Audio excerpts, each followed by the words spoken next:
Alright, hello everybody. This is Baller Trader back again, and we're going to go with the Baller Trader TV episode 2 with the market maker profile. Just breaking down how all markets work. This is basically the coolest stuff that I know about. And yeah, we're really going to break it down and take a deep look at it. Next slide, please. Thank you. And so it's a fractal pattern, right? So in all price action, there is a pattern seen on all time frames. So you're going to see this on your 1 minute chart, to your monthly, to your weekly. Any time frame, this pattern is going to exist, and it was made popular by the inner circle trader Michael Huddleston, who introduced me to the market maker profile. But the thing is, I didn't understand this for like 9 months when he was going over it. And recently he just released market maker 6 and 7 from his website, which everyone should look at. And then he also, before that, he tweeted a video called the USD CAD.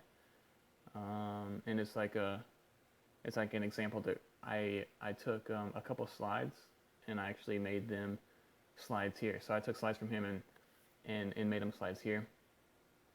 But yeah, and then I also did some, through my reading and through my study, I've also found even more examples that fit this market maker profile.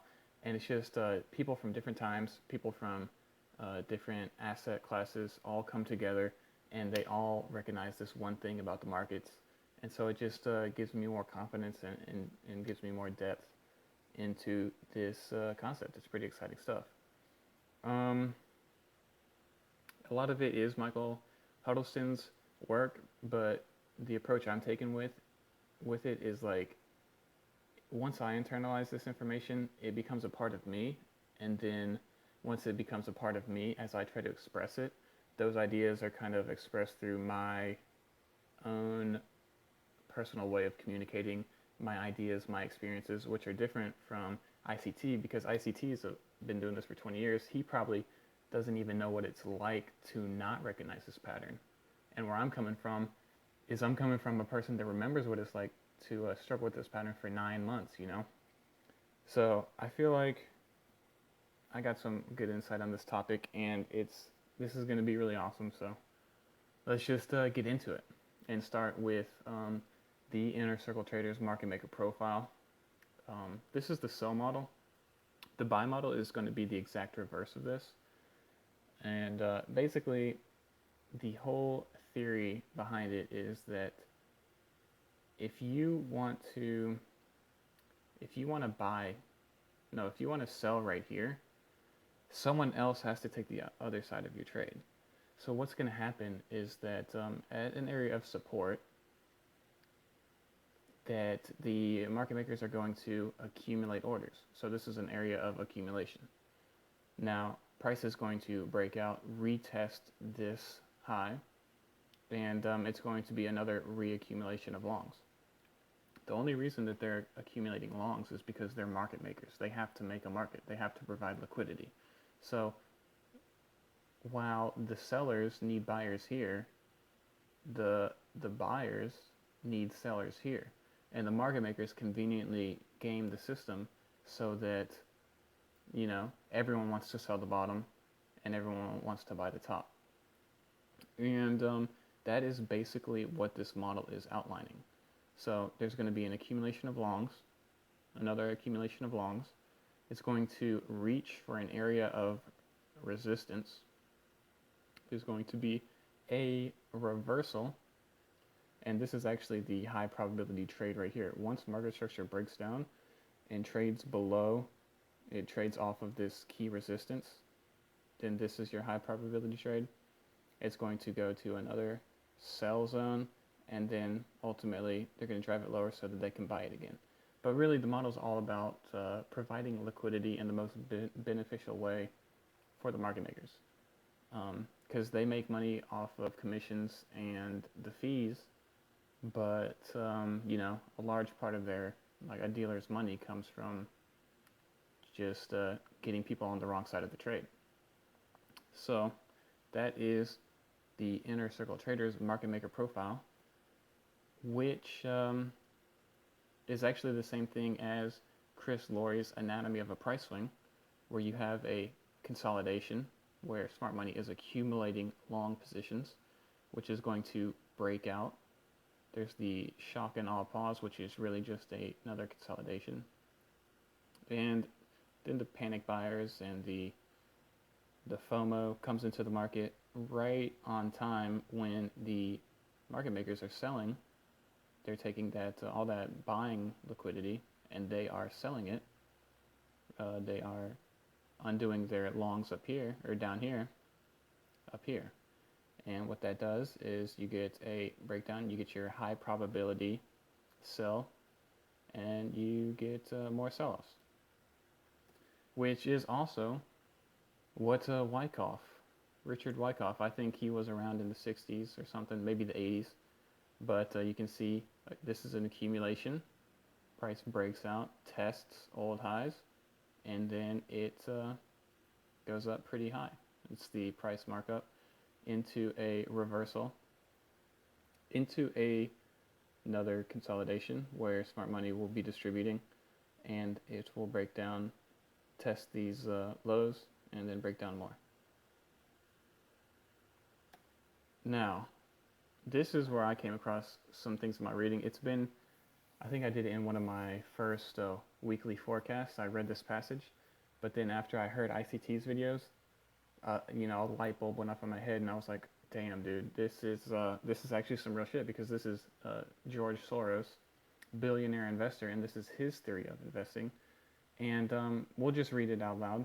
You can pause it and come back to it and reread it, but this is the key page of this whole entire book, entitled Soros on Soros, which is a cool book. A lot of it is about like his philosophy of philanthropy and about like economics in general, which I don't care about, but there's a lot of cool sections there. Anyway, he says that usually the process starts with a trend that is not yet recognized. When it becomes recognized, the recognition tends to reinforce it. That's the initial phase. So he's talking about a breakout, right? When people see that uptrend, the recognition actually throws fuel on the fire and makes a bigger uptrend, a bigger breakout. And that's the first initial phase. That would be the break from consolidation. The prevailing trend and the prevailing bias work to reinforce each other. Yeah, that's what we said. Okay. At this stage, we cannot yet speak of far from equilibrium conditions. That happens only as the process evolves. The trend becomes increasingly dependent on the bias, and the bias becomes increasingly exaggerated.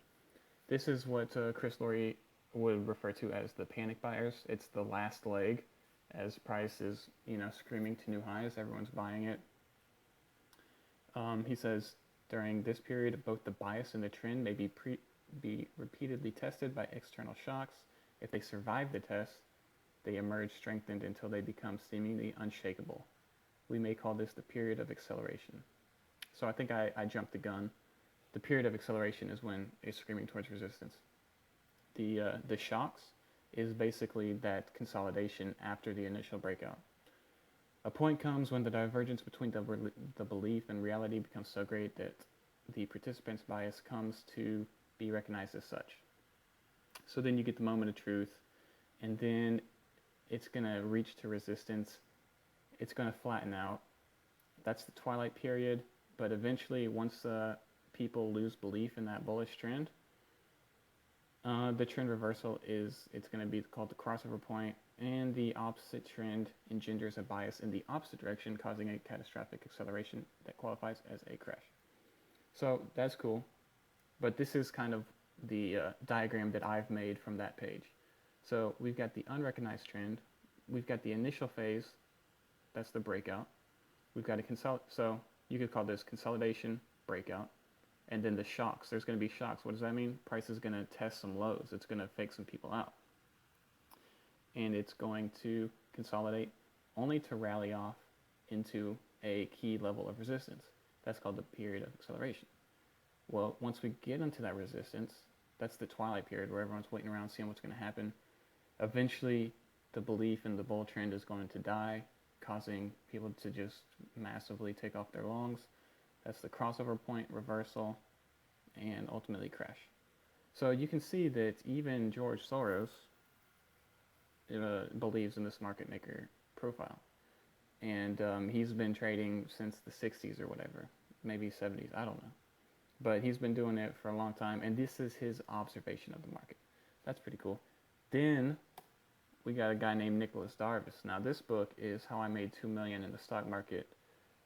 It was made in 1960, and Nicholas Darvis, he developed this box theory, and when I read this page, I was like, damn, dude, that is the market maker profile. So, this page is all about him asking, like, man, how do stocks work? And this is him examining everything. Here's the key part. I started to realize that stock movements were not completely haphazard. Stocks did not fly like balloons in any direction. As if attracted by a magnet, they had a defined upward or downward trend, which once established, tended to continue. Within this trend, stocks moved in a series of frames, or what I began to call boxes. Okay, so our boxes, or his boxes, are really just accumulation zones, distribution zones, consolidation zones. That's what makes up the market maker profile. And Nicholas Darvis just found this theory by calling them boxes. So another key takeaway is basically when he explains how he applied this theory. When the boxes of a stock in which I was interested stood like a pyramid on top of each other, and my stock was in the highest box, I started to watch it. Key word is a pyramid. So he's talking about boxes lined up in a pyramid, but what are all these? These are boxes that form a pyramid, right? They go down, they go up, they go down like a pyramid. They go, this is a pyramid. These are boxes in a pyramid, right? So that's some pretty insane shit. That's like some dude from the 60s trading like Texas Instruments in the stock market, and he made $2 million just talking about boxes, when really this is what's going on, right? It's accumulation, distribution, and consolidation. So this is basically a picture of Nicholas Darvis's box theory. He didn't short stocks. I don't think he ever talked about shorting, but obviously once we ran into a key resistance at 42, there would be boxes going down, right? So this is basically a market maker profile. And so, it's really cool stuff. What I was toying around with a different idea that I realized actually fit into the market maker profile. And so this is what I came away with. Basically, the common denominator in this whole equation is this. And so this is like the money fractal, right? It kind of looks like a dollar sign or an S. But this is basically like even if you break down the market maker profile, this is what we're looking for. We're just looking for a move down, and then we're looking for the range expansion up and the move down. So for maybe like 9 months, maybe 6 months while I was studying ICT concepts, he would always mention the market maker profile. I was thinking about this. I was thinking about, I always saw the pattern in the market to consolidate and then to expand and then to consolidate. And I was thinking, if I could just anticipate when this expansion would happen, I could make so much money because I wouldn't be caught in the chop. I wouldn't have to spend, hours or days waiting for the move. I could just kind of anticipate when I think it was going to happen, and then I could make a bunch of money. I wasn't thinking about the market maker profile or how orders got paired from support to resistance in a range or any of that market maker stuff. I was just thinking about, how do I find the big move, right? How do I anticipate that in a low volatility consolidation zone, how can I find a big expansion move into another low volatility expansion move? Because one of the biggest tenets of all markets is that markets are going to go from consolidation to expansion. Their ranges are going to contract and they're going to expand.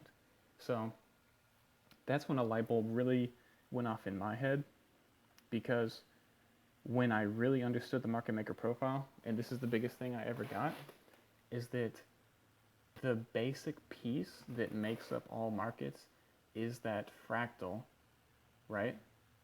It's the money fractal right here, the money fractal right here, and even going down. So what's going on here is that we have low volatility consolidation. But if we can anticipate this market maker profile occurring, we can also anticipate a low volume consolidation type of move, just kind of down. Then we can expect an expansion move that breaks out of this range and forms a new range. And that is the money move. And it's everywhere. You see all the moves here with the ICT. You see the money move right here. You see the money move right here. You see the money move right here. And you see the money move right here. And right, you see test the lows, go up, down, test the lows, go up, down, test the highs, break support, retest, go down. So, and you can see it here in my kind of hypothetical theorized version of George Soros' theory. And then you can also see how price would test lows, break into a new range, and test some lows, break into a new range. So this is basically the secret to all markets. And what we're going to do is go into the Bitcoin charts and see how we can apply all of this together. And we're back. So let's get right into some real life examples of how I've used the market maker profile to make some real trades that y'all have actually seen on video. And let's just get right into it. First off, here's something of interest. We see a consolidation here, right? Then we see, what do we see? This consolidation, we see a breakout. Now, I just drew this box out just to show support, resistance, whatever, but I'll make it cleaner. Consolidation, breakout, test the highs. What's next?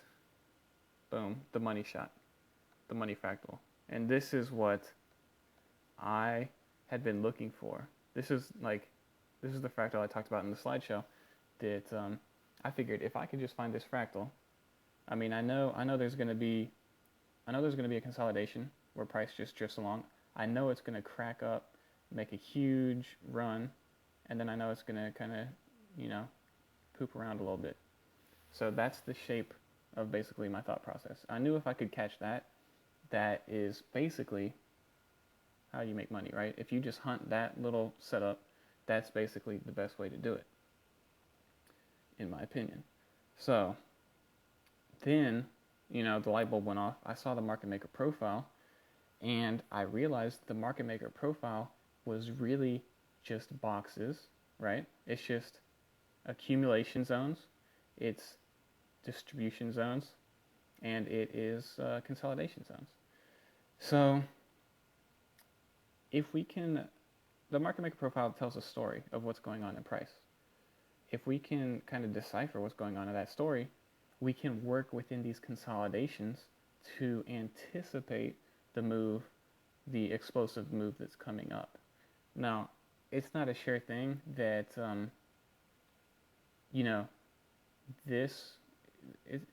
we have no way of knowing if this is going to happen, right?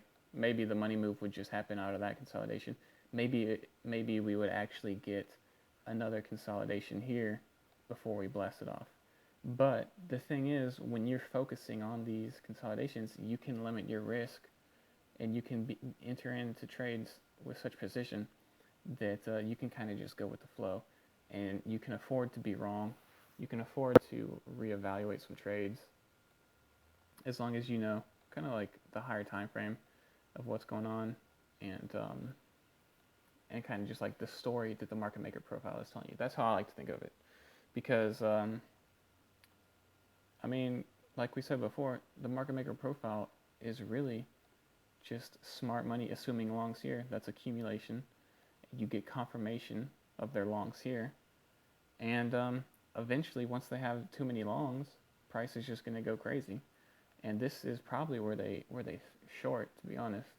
This is, I guess, I guess a big principle behind it is like they just buy and they buy until they create these crazy moves that's going to drive volume into the market. It's going to drive panic and FOMO, and it's going to produce that liquidity that they need to be able to sell and get rid of all of their longs here. So this would be the sell model, because while they are buying here, really they're selling here and going down. And now that's not to say that price is going down. I don't know what price is going to do, right? My trade was really buying in here and selling at 229, and that was my trade plan for the week, and it reached it in an hour. So I'm cool sitting on the sidelines. I don't really know what's going to happen. This doesn't look too strong, but I really don't care. If price were to show strength, maybe, I don't really know. I don't really know. I mean, if price were to keep going up, then it would be strong. But dude, I'm not worried about it right now. I'm just trying to make the market maker video. And so that's one trade. If we go to a 4-hour trade, and here's a good trade. You can check my April. It might be April 4th, 5th, 6th, or 7th, but it's the April 6th or 7th weekly forecast, where I said that I was going to sell at 257 Bitfinex price, and pretty much I caught this wick, and it never, yeah, I basically got the high within 30 cents, and that's on video. And what framed my decision there? Well, let's just outline this, right? Okay, so now this is the market maker sell profile. So what's going on is, well, here's something to know. Market maker profile, sell profile. Price is going to go up, and it's going to reach into a level of resistance. The sell profile is best seen in a bear market where you have just a price going down and down, right? Because what's going on is they're buying here, just because they want to reach into a retracement of an old high. So basically a long-term bear trend is just selling the environment up for just, kind of a fake out rally up, which is really just a retracement to get some more shorts on. And so you see that happen pretty strongly. So we have consolidation, accumulation, it breaks up, right? So, right off the bat, we've got the money profile where you could have scooped up 245, that's $10, right? And a $10 move at 250 is almost 5%, and that's 5% in like half a day. So we see that, right? Then we see the money move right here, right? Then we see the breakdown, and then once we see this breakdown, that's where I see my high probability trade. We see a breakdown in a long-term bull trend, a long-term bear market, and we're looking to test old highs, we're looking to test this consolidation, and then we're looking for a breakdown. And that's pretty much exactly what framed my decision. I was looking for the money shot, I don't even know what it's called. It's just consolidation to expansion to consolidation. I call it the money trade, right? So I'm looking for the money fractal, the money trade. And yeah, it worked out. Ended up taking profits way too soon, but it's all good. So that's another trade. That's on the April 7th weekly video where I talk about that. And even still, this March 23rd trade, March 23rd weekly forecast, got a video on YouTube talking about shorting at 268. And 268, I shorted it on this day. It was a good trade. I said 268 to 230, and I woke up and I basically, my whole entire weekly, maybe even monthly plan had been fulfilled just in my sleep. So that was a good deal. What do we have? We have this, we have this, we have this, right? We have the money fractal. And how do we anticipate that? We anticipate it because we see the breakdown. Boom, we see that. And we're looking at the resistance right here, price is going to, so like I said, market maker profile. These consolidations, they tell a story of what, the price is doing. If we're in a consolidation zone and we're at a resistance zone and we've broken highs and we're looking bearish, then smart money's probably looking to sell more. And just the nature of how this works is consolidation, expansion, consolidation, right? So if we can kind of anticipate that we're coming to the close of a consolidation, which usually happens when you're up against some significant resistance, then we can take that trade very low risk, very, our stop loss is very small because we're making it right at resistance. And we can take that trade looking for the move out of this consolidation zone. Now, a move out of the consolidation zone is going to draw in a lot of volume in the form of stops. So buy stops. People that were long, they're stopped out. They turn into sellers. Breakout traders looking to short weakness are selling now. And anyone else in the market is just FOMOing selling. And so a lot of volume is going to come in here. And that's how we find those opportunities. That's just how I describe it. I feel like I can do a better job of it, but that's 3 examples of how I use the trade. 2 are on video, and 1 I was too late to make the video for. I actually didn't even look at the charts on this day. I came home and I saw BTCE hit like 272, and that was exciting. But anyway, yeah, that's pretty much all we got. I could do one more. I think one more good example, just to kind of drive this point home, would be right here. George Soros, he says, the way he describes market maker profile is, he says it starts out as a unnoticed trend. So this is our unnoticed trend. We break up, people start to recognize this trend, right? When people start to recognize this trend, what does that mean? It means that their recognition of an uptrend makes the uptrend even stronger, right? Because the market is just a collection of people's thoughts, right? So the more people that think it's a bull trend, the more people are going to buy. So then he talks about the shocks, or the it's just another consolidation phase that kind of fakes people out, goes down. But he says if we pass these shock phases, then that even just strengthens the trend even more, and we reach to a crazy level. Now, this is an important example, and why I use George Soros here is because he talks a lot about beliefs and psychology and stuff. So at 300, this is the Coinbase pump. So we reach a significant level of 300. Coinbase comes out. It really means nothing.